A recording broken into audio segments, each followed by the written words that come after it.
Good morning, everyone.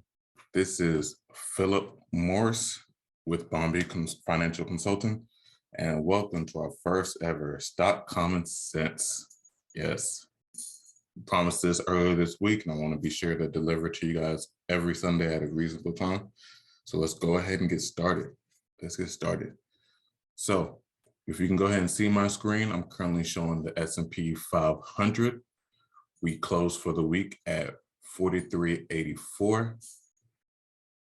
And the reason I like using the SPX as a barometer for my charting and for my market analysis, because this gives me a good inside look in the top 500 companies in the market. I like using line charts to go ahead and chart my levels to give me a breakdown of where we currently are at, where I expect us to get to. I'll be doing this for the SP 500 and the Russell 2000. Let's go ahead and get started. If you can see my screen, I'm currently showing a line graph, and this is a 5-year chart, a weekly 5-year chart. So I'm gonna go ahead and start placing my levels where I deem fit. I know the high was around 4,800, but we closed around 4,766. I'm gonna place a level right here. And then at every point or at every support and resistance, I'll go ahead and set a level. So I see one right over here is a good point. Over here as well. Small one right here. And you got a rejection right over here. And then we also have a mini one here.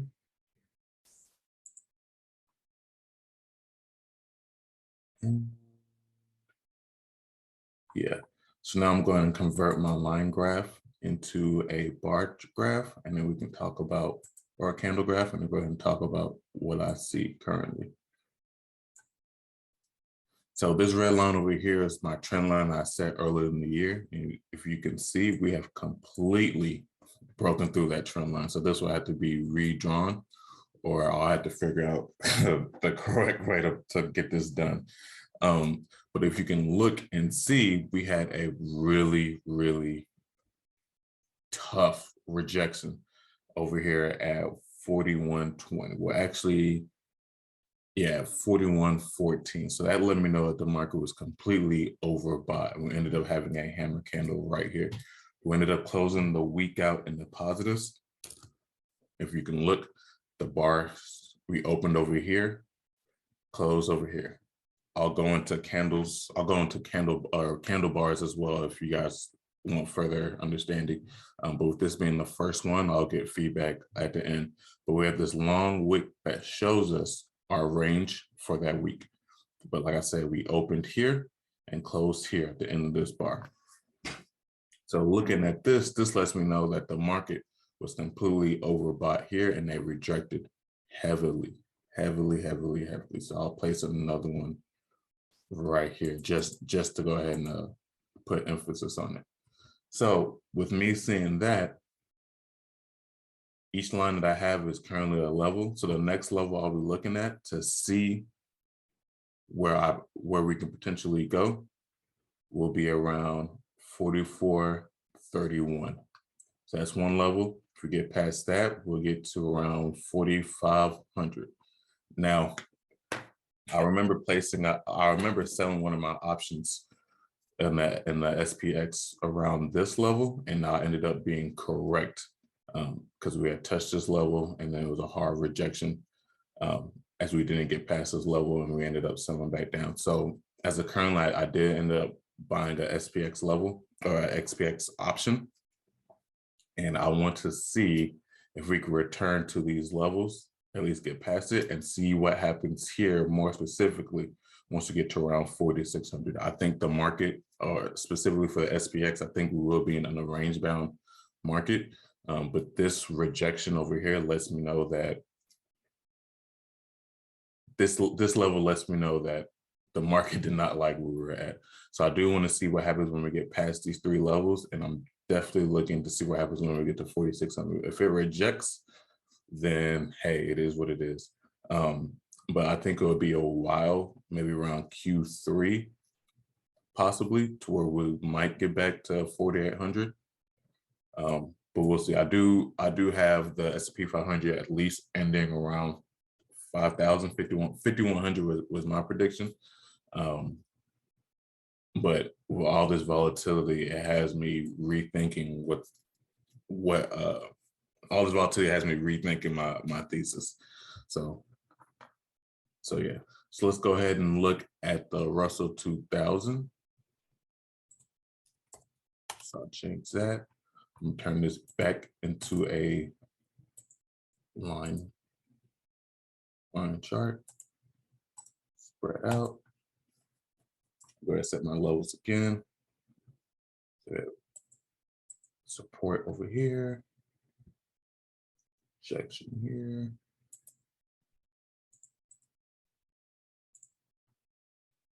Rejection here. Oh, it didn't take, I'm sorry. Here. Support here.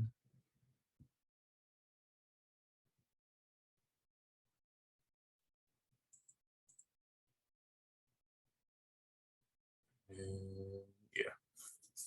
Okay, now I'm gonna turn it. Do I have everything? Yeah, I believe I do. I like those levels.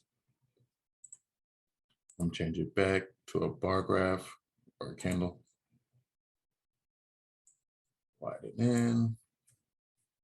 Now for me, I prefer doing my levels on a weekly lines or on a weekly chart. It to me, it gives me the strongest, the strongest support compared to a daily line or a daily chart. I'm not saying you can't do daily charts, but I prefer doing mine on a weekly chart. I like to zoom out whenever I'm doing my analysis to see everything that's coming through. So kind of the same story here in the Russell 2000. We did have a hard rejection here. We ended up finding support, and we ended up closing the week out in a positive. These lines that I have over here is a trend line that shows us coming from our high, dropping, basically putting us into a bear market, or close to a bear market once we hit the 20%. And then from our high or from our close, we're currently at 16%. So a few weeks ago, we were close to 20%. Now we're slightly pushing up to 16%, or we're currently at 16%. With my next level that I will be watching will be around 2216. Forgot to say this, but we did end up closing the week at 2040. Ended up closing the week at 2040 with our high for the year, or with our high ending in last year was around 2458. 2458. So what I anticipate for the week coming ahead, so there was a lot of fear within the market. We do have the Russia-Ukraine issues going on overseas, and prayers to those who do have family members involved. But there was a lot of fear in the market. I'm going to go back to SPX. A lot of fear in the market. And one thing that Warren Buffett does tell us is that when the market is fearful, that's the time for us to be greedy. And when the market is greedy, that's the time to be fearful. Now, we did hit all-time highs beforehand, and we ended up getting we didn't end the week in correction. We got to as low as, I know we flirted with correction. I mean, I believe we got to as low as 11%, but we ended the week at around 9%. So officially not in correction as of yet. Currently trying to fight that off.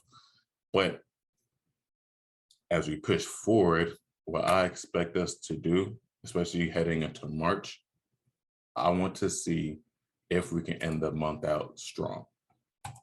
So if we look for the month of February, we are negative. I want to see if we can push up in March and actually end out March with some positives. I know if you've been looking at your portfolios, and this is currently a 10-year month chart. So each bar represents a month. If you've been looking at your portfolios, it has been a doozy doozy within the market. Both of these red candles mean we have been steadily declining. And I want to see a green candle for March, me personally. I have made money on the downside and on the upside.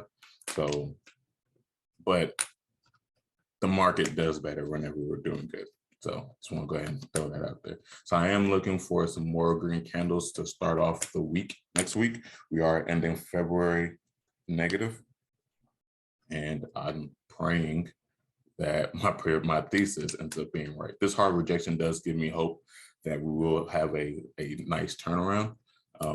But again, I don't predict the market. All I can do is give a thesis and go from there. We'll see if I'm right. So let's talk about the things that happened during the week. So I'm gonna pull up a chart here as I talk about the Ukraine and Russia issues. So if you're born, well, I'm not sure what school you went to, and they may not have touched on this, but Ukraine is currently trying to stave off an attack from Russia. And again, I'm not a history major. I'm not gonna get into all the politics. I just want to talk about the things that affected the market and touch on them very, very delicately. Not sure, well, depending on your history knowledge, Ukraine used to be an old territory of the USSR, which is heavily controlled in that northeastern area. With this showing the map, you can kind of see how the old Soviet Union used to be handled, or the old territory. And as you go ahead and slide down, you can see that area. Go ahead and see that area. A lot of the biggest issues that's going on right now is basically control of some of the ports. And that's basically where Ukraine reigns supreme. So if I go ahead and pull this up. So they have access to the Black Sea. And they also have the Sea of Azov. Now, for Russia to even have access, they have to be able to go through Ukraine. Now, again, Ukraine used to be part of the USSR. And what Putin is currently trying to say is that because Ukraine is part of their history, he wants to be able to claim that back. He wants to be able to claim back Ukraine. Now, the issue going on is Ukraine is trying to join NATO. And let me show you an area of NATO, what that looks like.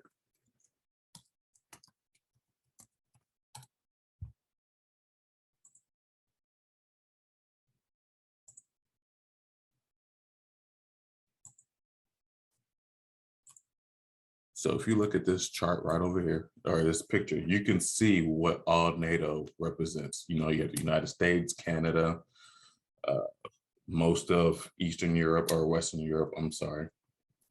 And if you can look, NATO currently has beef with Russia in the way that they've been operating. Now, Ukraine is not part of NATO, but they are begging, pleading, doing everything they can to try to get within NATO. And basically what happened is Putin trying to rule with an iron fist. Hang on one second. Putin trying to control everything with the iron fist is basically telling everyone, hey, look, I want promises that this area over here, Ukraine, cannot join NATO, right? They get protection from, I mean, if they were to join NATO, they get protection from NATO, have alliances, you can store troops there. And the current president has been asking to join for Lord knows, right? And again, I'm not a history major. I'm just trying to give you a little bit of context. And so with Ukraine doing all this flirting with NATO, that has pissed off Putin. So that's why he's launched an attack, and he's done different things to, I mean, it hasn't worked successfully, but try to get the people on his side to attack. Now, this is why you're seeing more people within the news talk about you're seeing more people talk about sanctions, trying to get Putin to withdraw his attack and trying to get him to stop. And what that ends up doing is, because I'm not sure if you know, but Russia is really high in natural gas resources. That's one of their top exports. So one of the companies, or one of the countries that depend on Russia is, I mean, not countries, but territories, is basically all of Europe, right? So the reason why this affects the market is because if Russia is a high exporter of natural gases, and that's how they get a lot of their income. I'll pull up a chart of natural gases. This naturally should raise prices in oil. And if you look, we ended the week at $91 per barrel, basically 92, getting to as high as $100. So if these issues continue to go on, how this affects you is you can expect higher gas prices. Yes, I know in some areas we're already pushing $4. Here in Texas, we're currently at $3.34. So we need to get this resolved as quick as possible.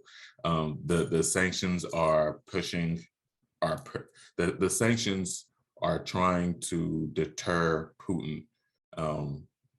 But to some, it feels like a slap on the wrist. I know we have developments as far as kicking them out of the SWIFT banking system, which will basically could possibly cripple Russia's economy. Let me see if I can find a chart of Russia's, because they had a 35% drop within their market. Give me 1 second. I'm gonna see if I can find it.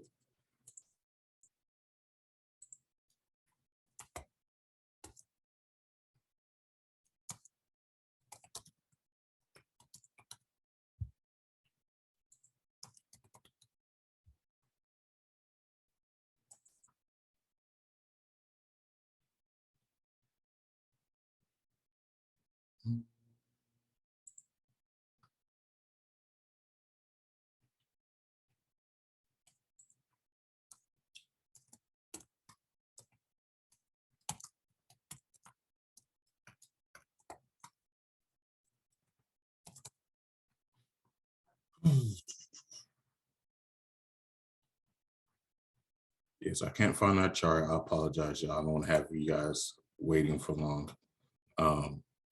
But their market tanked with them, which is hilarious, with the Russian economy basically doing what they can to stop short. They ended up freezing the stock market. So I'm very interested in seeing how their market opens up on Monday. But yeah, with the issues going on in Russia and Ukraine, this has gradually pushed up the market, or this has gradually pushed up the price in crude oil. And we'll see how the globe basically tries to counteract this.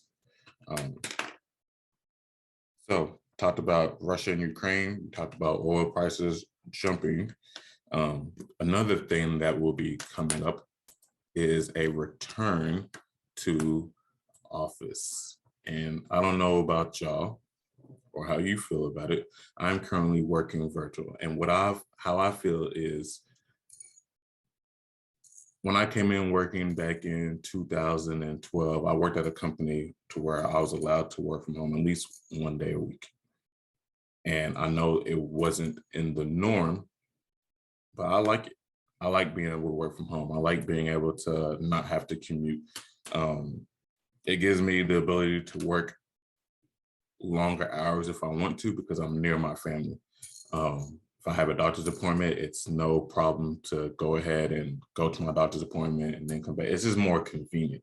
And as we have come to grips with Corona, and most recently the Omicron, it looks like more companies will be bringing back employees. Sucks for some. I don't think we'll ever go back to a 5-day working week where you're in the office 5 days a week. But I do see a bunch of companies going hybrid, whether it's having 1 day work from home 1 day, 2 days, 3 days. But I know for myself, we haven't gotten the okay to go back yet, but it will be something I will be watching as more companies allow their employees to come back. So go ahead and let me know how you feel about it. Do you want to go back in the office? Do you miss the human interaction? Do you miss the commute? If you do, go ahead and write something in the comments. Let me know how you feel. If you don't, that's perfectly fine. I myself, I don't want to go back in the office. I feel like I'm more productive while I'm home. But you know, other people feel differently. So our next topic, we'll be talking about inflation KPIs. So I'm gonna pull up some stats. I'm gonna try to break these down as simple as possible. My job in this channel is to make finance stupid, simple, easy. Stupid, simple, easy. So if you look, our prelim GDP numbers, and what GDP basically is how much did the US make for the year. This is our analyzed change in value of goods and services. And our forecasted number was around 7% increase year over year. Or I'm sorry, quarter over quarter. And it looks like we ended up being at 7%. So that is a good marker. Let me see if I can find the exact number that we reached. But this number is pretty major because it lets us know whether we're doing better as far as our exports and imports. It lets us know how we are doing as far as selling concerns. I mean, you know, United States is one of the biggest markets in the entire world.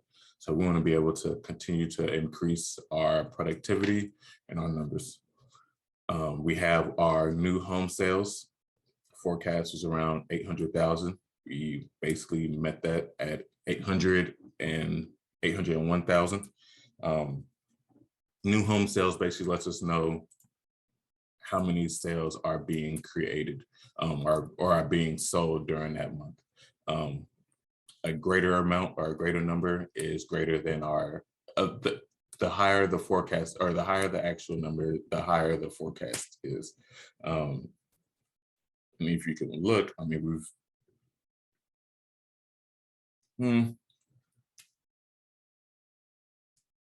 we're doing what we can. We're doing what we can. Now, there's a decrease from January. If you can look, January was around 839. So the biggest issue that basically plagues our economy right now is there's not enough supply of homes. We have our baby boom, or what's currently happening within the market, because I'm also a real estate agent, what's currently happening within the market is we don't have enough supply of homes, which is driving the demand up of houses. So unless you've been living under a rock, you've seen these home prices soar and get higher and higher and higher. So we're currently in the home, we've seen our property values spike up, especially right after Corona, which is a positive if you currently own a home, and it's a negative if you don't own a home. Reason being a positive for us is I am now richer because the value of my house is now more expensive. But it sucks if you don't have a home because it makes first-time home buyers having to pay more out-of-pocket prices, especially with a lot of people moving from California to Texas. We are seeing higher prices. We are seeing higher prices across the nation, and it's becoming more of an issue than I think it is than most people think. The reason I say that, if we are building, or if it's tougher for us to build more homes, or if the supply is just way too low, it's only going to continue driving prices up, and it will continue to be a gap for those who can afford homes and those who are currently renting or can't afford homes. And especially for Black and brown people, one of the best ways for us to build wealth is through ownership.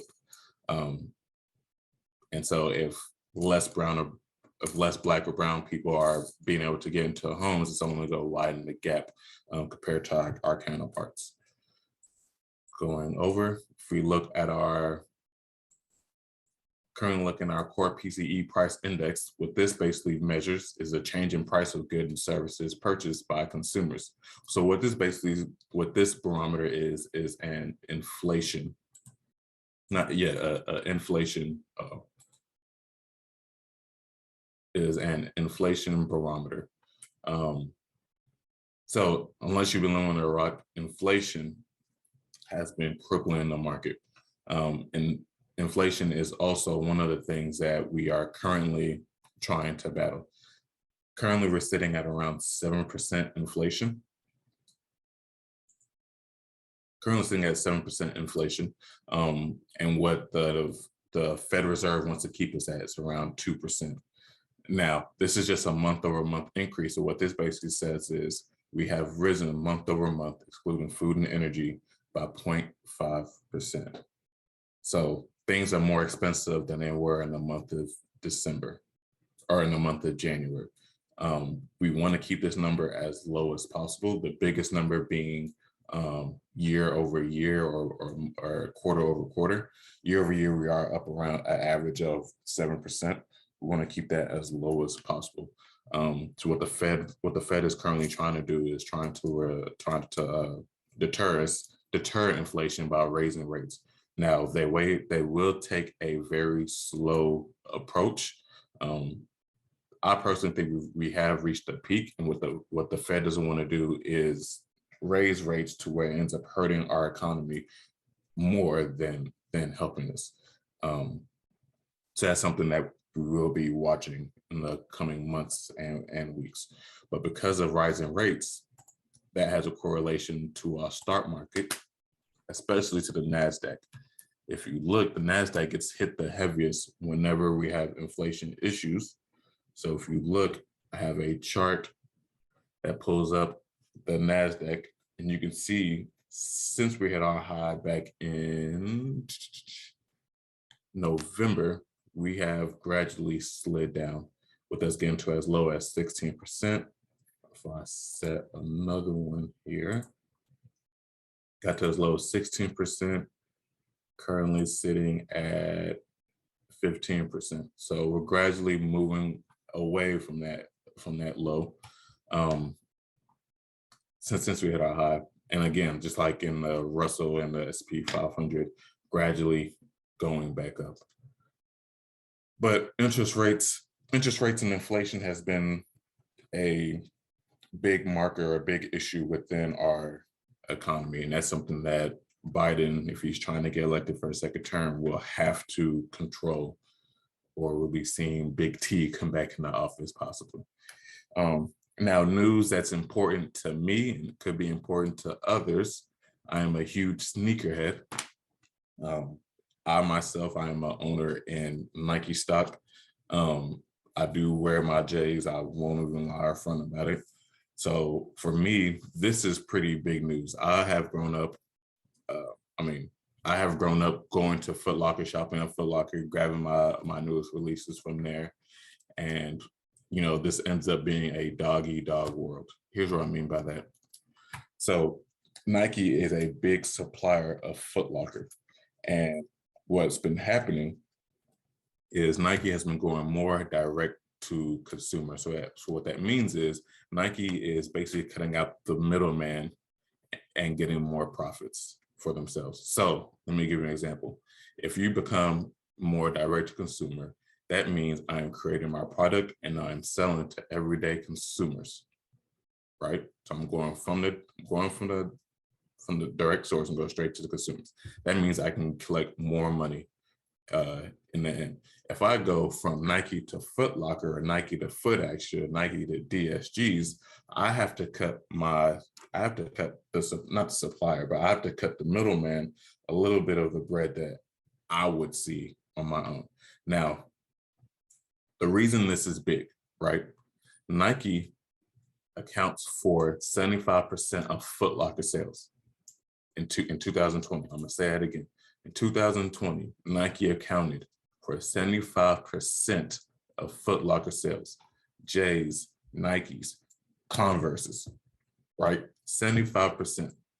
So what's currently going on is that they have dropped with Nike going more consumer or going more direct to consumer. That number has dropped from 75% to 60%, a 15% drop. This ended up dropping Foot Locker's stock by as much as 35% this Friday. That is ridiculous. Now, the company did overall net $893 million of income for their fiscal year, which is an improvement from 323 that sold in the pandemic. So, I mean, that is good. But if Nike is causing all of this, let's look at their chart right now. So if we look, this big bar is what occurred this Friday. This occurred this Friday. So with them being as high as $43, they dropped and got to as low as $26. This is a major drop, and this is something I will be watching in the next coming weeks to see how Foot Locker recovers. Now, what they are doing, this could help out other suppliers like Puma, like Adidas, regarding their sales. But what Nike is doing is crippling not only Foot Locker, but this will also hurt other small boutique shops. Now, I am a Nike owner, and as a Nike owner, Nike shareholder, and as a Nike shareholder, this does make me happy because it does increase my bottom line. But it will make me sad to see some of these stores go out of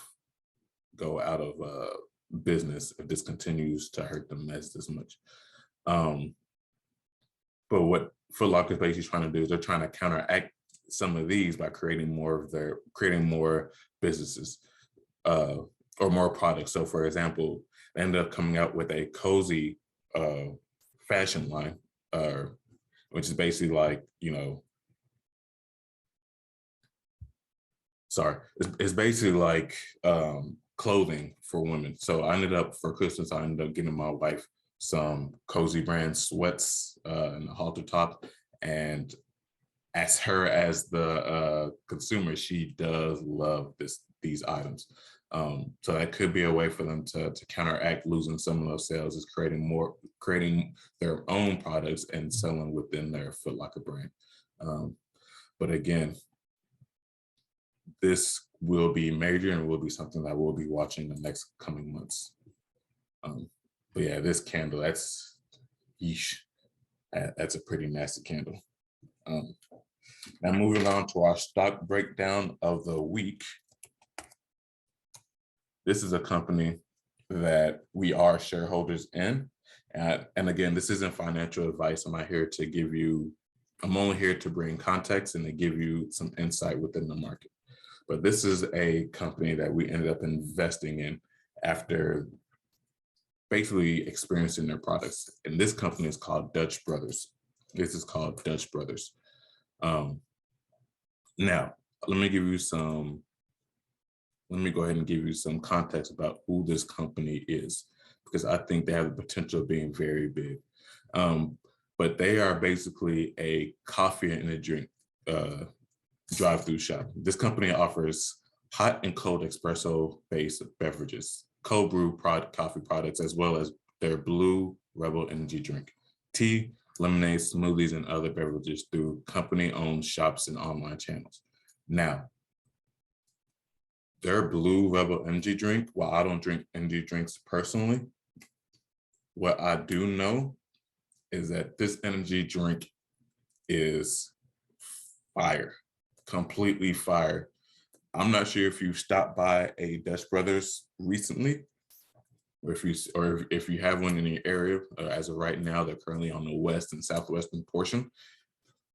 But if you drive past one, their lines are literally wrapped around the building. They're currently only in 11 states with 470 drive-through locations. They were founded in 1992, and I took a flyer on them after hearing them on one of the podcasts. And once they opened up in our area, we went to the first day that they opened. The first day they opened in our region. And when I tell you it was pandemonium, we sat in that line for around 45 minutes. My wife was an avid coffee drinker, avid coffee drinker. So I wanted to go ahead and take her to kind of see how she would like it. Now, like I said, it was wrapped around the building. We took us 45 minutes. That's literally how the line looks like every single day. Every single day. This company is currently spreading by word of mouth with quirky drive-through employees and highly popular energy. Like I said earlier, the highly popular energy drink Blue Rebel. With only being in 11 states, they brought in $327 million in revenue. So that's sales basically. And then they had $10.7 million in operating income. So that's after all major operating expenses. They were able to keep $10 million and an operating cash flow of $5.7 million. These numbers should increase as they get more brand awareness and spread domestically. In contrast to the competition, because of course we all know who the big dog is, and that's the almighty Starbucks. Let me go ahead and pull up their chart.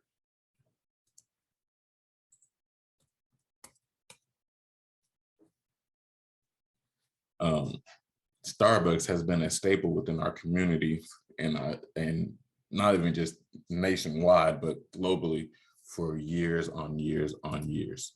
I mean, here's Starbucks chart. I mean, their low was around $47 and it got to as high as $126. But this is currently Dutch Brothers' biggest competition as of right now. Now, we've seen other companies try to compete with Starbucks only to end up losing momentum and end up dying off or just staying regionally. The reason Dutch Brothers gives me some pause is because of how efficient they move within their drive-through lines. Like again, they only have a few locations where you can go in and drink their coffee, right? You know, Starbucks dominates that to where, you know, you have students go in and sit in Starbucks just to study, go in to hang out. You also have food items and things of that sort. Dutch Brothers is mainly a drive-through. So you get your coffee, head on out, right? So with how they've been doing domestically and only in 11 states, pulling in these numbers, they might be a problem for years and years to come. And mind you, they pulled in these numbers in only 11 states. Let me go ahead and pull up that map and show you guys that 11 states and pulling in those amount of numbers is ridiculous.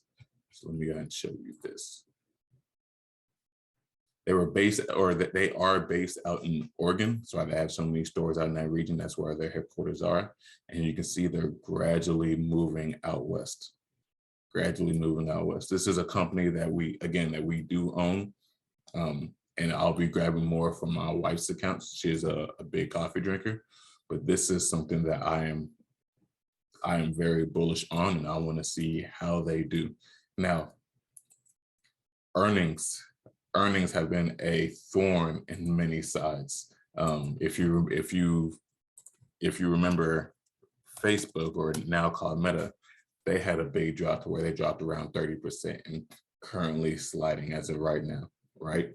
Who else took a big L? There have been plenty of companies that have failed on earnings and ended up, you know, sliding back. There's been a lot of revaluing going on within the market. That's not one.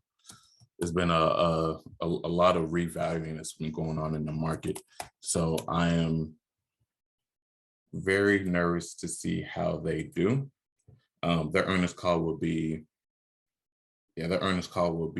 on March 1st after the market closes around 4 p.m. So we will be watching to see how that basically does, or how they perform right after. Again, I think for myself, I think this company does have a bright future. They IPO'd last year around September, so they are fairly new, a newly traded company. but I do want to see how they do after earnings calls. I definitely will be watching. Now, our personal finance tip of the week. Personal finance tip of the week. We will be talking about the three main types of brokerage accounts. Well, a brokerage account is a brokerage company that allows you to buy and sell assets. So think of TD Ameritrade, think of Charles Schwab, think of E-Trade, for example. All of these are companies that are pretty, that Robinhood, for example, are companies that allow you to buy within companies or to, buy and sell assets. Now, the main one that typically gets opened up is a brokerage account or just an individual account. Now, each account is different and you will be taxed differently. For individual accounts, you can trade, buy, withdraw as you please, right? You are taxed at your income level. I want to make sure that I point that out. You are taxed on sales at your income level. So if your income level is at 22% and you make gains of, let's say $4,000, you will be taxed at 22%, especially if you hold for under a year and a day, right? So I just want to go ahead and throw that out, but that is the most common one. The next one is the main three ones. The next brokerage account that's pretty popular are retirement accounts. I have a retirement account. I also have a brokerage account, but there are three main types of brokerage accounts. You have your traditional IRA, Traditional IRA, and basically rollover IRA. Basically, they're both taxed the same. And here's what that means. Traditional account means you are taxed at withdrawal. You're taxed at withdrawal. So let's say you place $10,000 within your account. If it goes to $100,000 and you withdraw $10,000, you are taxed on that $10,000, right? You're taxed after your account grows.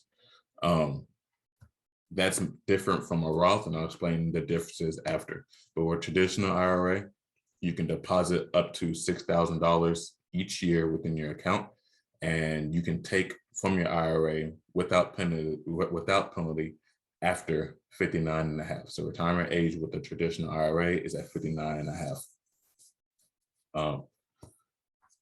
Moving on to a Roth IRA. Now, mind you, this is different from traditional account. A Roth IRA differs from a traditional IRA. Here's why. You're taxed upfront on all contributions. So on the traditional IRA, remember, you weren't taxed whenever you withdrew. So if you put in 10,000 and grew to 100,000 and you withdraw 10,000, you were taxed right then. For your Roth account, you're taxed on your initial contribution. So if I put in 10,000 and grows to 100,000, I'm taxed on the 10,000 that I put in. I'm taxed on the 10,000. So now my account grows tax-free. It grows tax-free. Now, to avoid the early withdrawal penalty, you will have to withdraw after 59 and a half or older. But you can also withdraw the amount that you put in, not the amount that was gained, but the initial contribution amounts that has been placed in the account. You could pull that after 5 years tax-free as well. So here's some of the rules that apply with your Roth IRAs. And then the next one that I'm going to talk about today is our SEP IRA. This is an account mainly for self-employed individuals and small business owners. Now, here are your contributions and what you can place. So last 2021, it was either 25% less of your total compensation or a max of 58,000. And this year they've raised it to 61,000. But this is mainly for small business owners and self-employees. Now, the type that you should open, talk to your financial advisor, to your CPA, to get that handled. I'm not here to tell you what type of accounts to open. I just want to bring a little bit of knowledge to you. And the third account that we want to go ahead and talk about will be for your little ones. So you basically have two types. You have your 429 plan, and you also have your UTMA accounts that apply to children. The 529 plan is directly a college savings plan that they can invest towards their college with potential tax benefits. And then you also have your UTMA account. The thing about each one, the 529 is mainly for education. It is mainly for education, or to be able to handle costs of school, board, tuition, things of that sort. Whereas the UTMA account, you can basically use for anything. It doesn't have to just apply to education. Now, thank you guys for listening to our Stock Common Sense. This is the first episode. If you guys can leave feedback, I do expect it to get better. I know it was a little rough, but as I navigate through all of this, this is my first time. I've never been a YouTube type of person, but as I've helped guide people into financial wealth and giving them more knowledge and different things, I decided this was the right time to go ahead and spread more knowledge to those and kind of make this education stupid easy to understand, right? I feel like the biggest barrier to the stock market, to personal finance, is just the type of language that many use.